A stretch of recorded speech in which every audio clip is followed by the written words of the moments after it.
Welcome to Copper's latest opening bell report.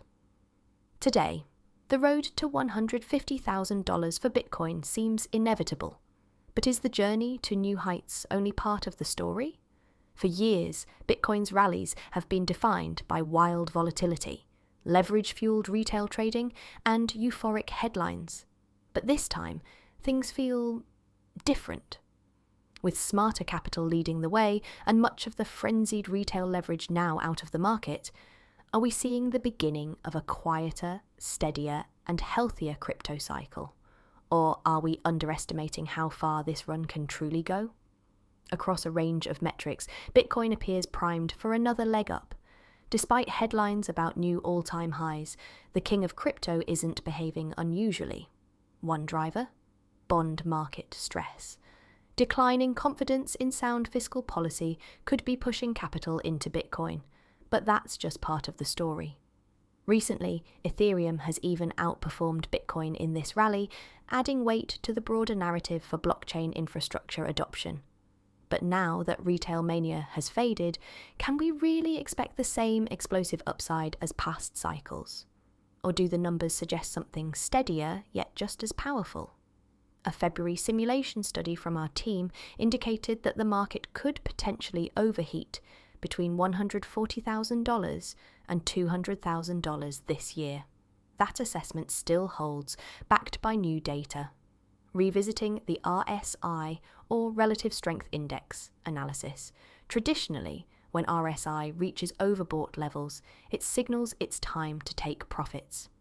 According to current models, Bitcoin could top $140,000 in the next few months. And get this, since April's market low, triggered by uncertainty over US trade deals, ETFs have accumulated 165,000 additional Bitcoins in under 100 days. For every 10,000 Bitcoins added to ETFs, Bitcoin's price had increased by about 1.8%.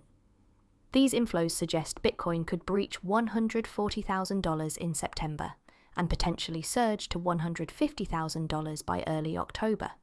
But there's a caveat.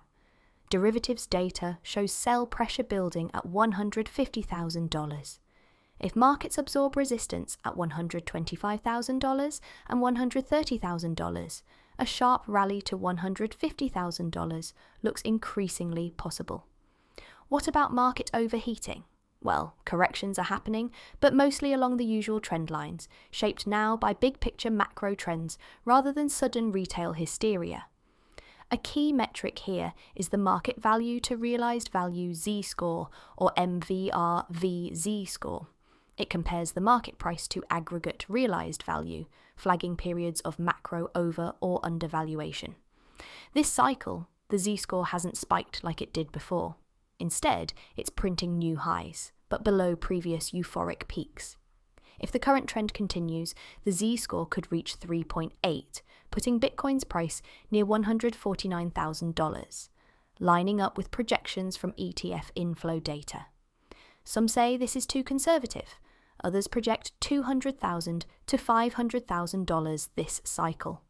But even if those numbers are possible, the journey there may look very different from the wild bull runs of the past. What if Bitcoin is now entering an era of compressed price ranges? Less dramatic peaks, less brutal drops. And that could be good news. Why? A lower volatility Bitcoin that doesn't churn through investor capital may be an even stronger investment proposition, especially so when compared to safe assets like gold. Ultimately, this evolution could spell long-term strength for the digital asset narrative. That wraps up today's deep dive into Bitcoin's journey to $150,000 and what might follow. Has the market matured? Is this the start of a new investment era for crypto? Only time and the data will tell.